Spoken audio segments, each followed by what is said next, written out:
دیکھیے میں آپ کو ایک انسیڈنٹ لے جاتا ہوں برہان الدین ربانی کی. برہان الدین ربانی پیس نیگوشیٹر تھا جو پاکستان بھی کمفرٹیبل تھا, حامد کرزائی صاحب کا نامنی تھا,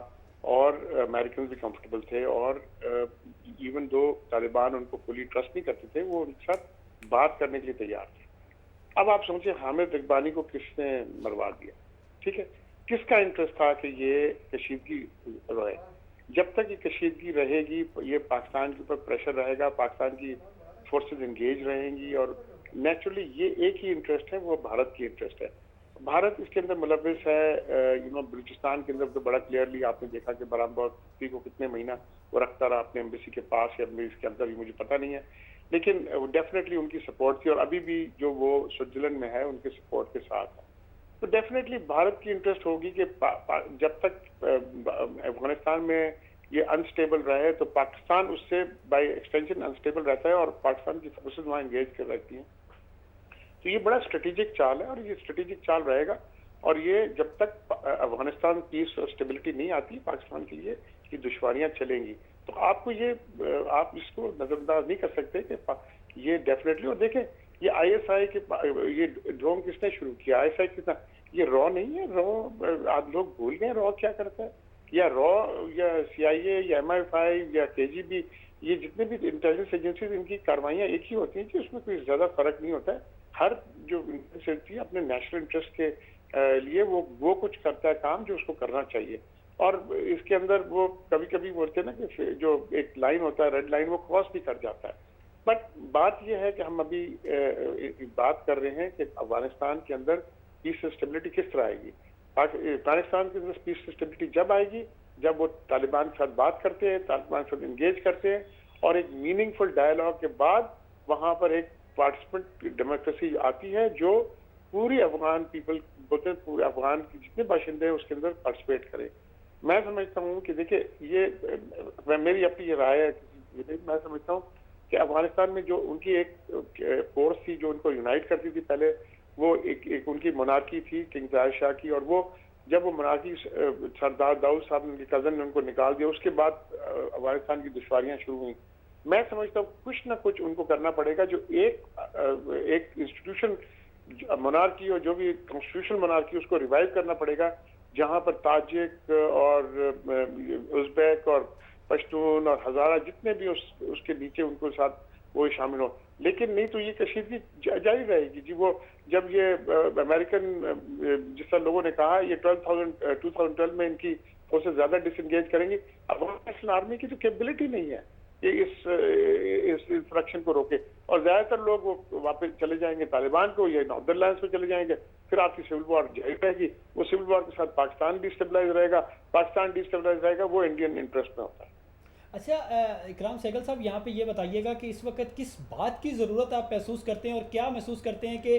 کس طریقے سے, جس طریقے سے ابھی ریئیکشن سامنے آیا پاکستان کی سیاسی اور عسکری قیادت کا, اب قوم کو کس طریقے سے موبلائز کریں, اور سیاسی جماعتیں اور پوری عسکری قیادت مل کر کیسا پیغام دیں امریکہ کو کہ ایک سٹرونگ میسیج جو ہے وہ ڈلیور ہو سکے, اور ایک سٹرونگ جو پیغام ہے وہ امریکہ کو پہنچایا جا سکے. دیکھیے جی, قوم تب موبلائز ہوگا جب آپ ان کو ایک کمپلیٹ ایک پریکٹیکل قدم کرتے ہیں, اور سب سے بڑا پریکٹیکل قدم وداؤٹ گوئنگ انٹو کانفلکٹ, وہ میں نے پہلے بھی کہا کہ آپ ان کی سپلائی روٹ تب تک سسپینڈ کر دیں جب تک آپ کی ٹرمز آف انگیجمنٹ نہیں ہوتی, جب تک ان سے بالکل کلیئر کٹ ٹرمز ریٹن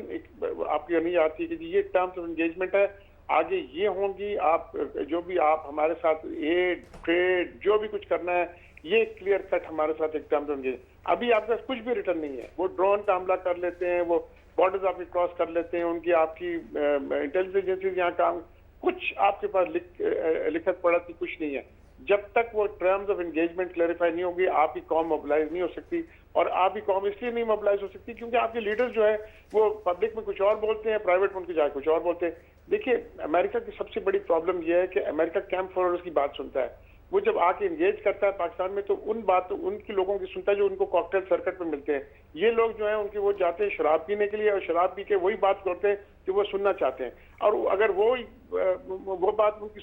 سناتے ہیں, امریکہ بولتا ہے جی ان کی ایلیٹ یہ کہتی ہے, ان کی انٹیلیجنس ہے یہ کہتی ہے, تو نیچرلی ان کی اپنی جو ریڈنگز ہوتی ہیں وہ غلط ہوتی ہیں.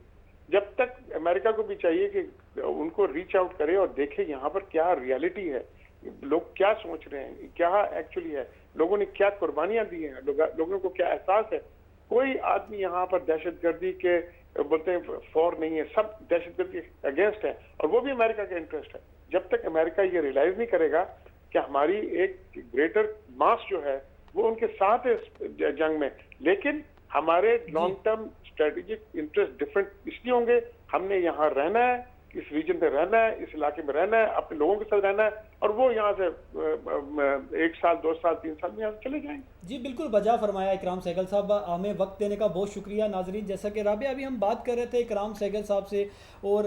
ڈاکٹر ہما بقائی صاحبہ سے, تو جو صورتحال ہے اس وقت ریجن کی, خطے کی, اگر اس کا ہم جائزہ لیں تو خاصا اگر امریکہ یہاں سے نکلتا ہے, امریکن فورسز جو ہیں وہ افغانستان سے موو کرتی ہیں, نکلتی ہیں, اور افغانستان جو ہے وہ غیر مستحکم رہتا ہے, تو اس کا سب سے زیادہ جو ہے نقصان وہ پاکستان کو پہنچے گا, کیونکہ امریکہ جو بھارت ہے جو ہمارا جس کے ساتھ پہلے ہی اختلاف ہے, اس کو سب سے زیادہ فائدہ ہوگا اور پاکستان غیر مستحکم ہوگا. لیکن اب اس وقت عالمی جو برادری ہے اس کو یہ بات سمجھنا چاہیے کہ پاکستان جو ہے وہ جو قربانیاں دے رہا ہے یہ پوری دنیا کو محفوظ بنانے کے لیے دے رہا ہے. صرف پاکستان کی یہ اپنی جنگ نہیں ہے, یہ دنیا کی جنگ ہے جو پاکستان لڑ رہا ہے, اور جس میں پاکستان اپنی بہت سارے جو 35,000 لوگ ہیں ان کی قربانی دے رہے ہیں. اور ابھی اکرام سہگل نے ایک ذکر کیا کہ ٹرمز اینڈ کنڈیشن سیٹ کرنی چاہیے امریکہ کے ساتھ, کہ ورنہ وہ ہر وقت ڈرون حملے کرتے رہیں گے اور اس طرح کے حملے کرتے رہیں گے, ایبٹ آباد جیسا واقعہ دوبارہ پیش آئے گا. تو ایسی ٹرمز اینڈ کنڈیشنز کی بیسس کی ضرورت ہے جس کے بعد اس طرح کے واقعات پیش نہ آئیں. جی بالکل رابعہ, یہ انتہائی اہم بات ہے کہ اب ہمیں کم از کم یہ فیصلہ کرنا چاہیے کہ امریکہ کے ساتھ جو ہمارے تعلقات ہیں یہ کس لیول پر ہوں گے, کس سطح پر ہوں گے, اور ہم نے امریکہ کے ساتھ اگر چلنا ہے تو کس طریقے سے چلنا ہے. یہ ساری چیزیں جو ڈیسیجنز ہیں یہ اب ہمیں, میرا خیال ہے کہ اب وقت آ گیا ہے کہ امریکہ کے افغانستان سے نکلنے سے پہلے ہمیں یہ ساری چیزوں کا حدود و قیود کا تعین کرنا ہوگا, کیونکہ اس کے بعد اگر ہم دیکھیں بات یہ ہے کہ قربانیاں ہم لوگ دے رہے ہیں, اور امریکہ کے سب سے زیادہ الائی جو ہیں پاکستان اس وقت فرنٹ لائن سٹیٹ کا کردار ادا کر رہا ہے, لیکن اس کے باوجود بھی دہشت گردی جو ہے وہ پاکستان میں ہو رہی ہے. افغانستان سے طالبان آتے ہیں, پاکستان میں حملے کرتے ہیں, پاکستان کی سیکورٹی فورسز جو ہیں وہ قربانیاں دے رہی ہیں. لیکن ایک چیز میں یہاں پہ صرف بتاؤں گا کہ ہماری جو فوج ہے ہمیں اپنی عسکری قیادت پر مکمل اعتماد رکھنا چاہیے, اور عسکری قیادت پر ہی زیادہ جو پر امید جو ہے وہ عسکری قیادت سے ہی, کیونکہ پولیٹیکل پارٹیز والے جو ہیں وہ جتنے بھی قائدین ہیں وہ آئے دن فون کرتے ہیں, اس کے بعد پھر بیان بازیاں ہوتی ہیں, پھر قرآن اٹھائے جاتے ہیں, پھر ایک لمبا چوڑا سلسلہ شروع ہو جاتا ہے. لیکن جو عسکری قیادت ہے اس پہ پوری امید ہے ایک جتنی بھی ہے سب. دیکھیں آج جو 6 گھنٹے تک ایک کانفرنس چلی, کور کمانڈرز کانفرنس ہم نے دیکھی راولپنڈی میں, اور آرمی چیف جو ہے اس کی صدارت کر رہے تھے جنرل اشفاق پرویز کیانی, اور ایک اسٹرانگ میسج دیا گیا کہ بھائی اگر افغانستان سے حملہ کیا جاتا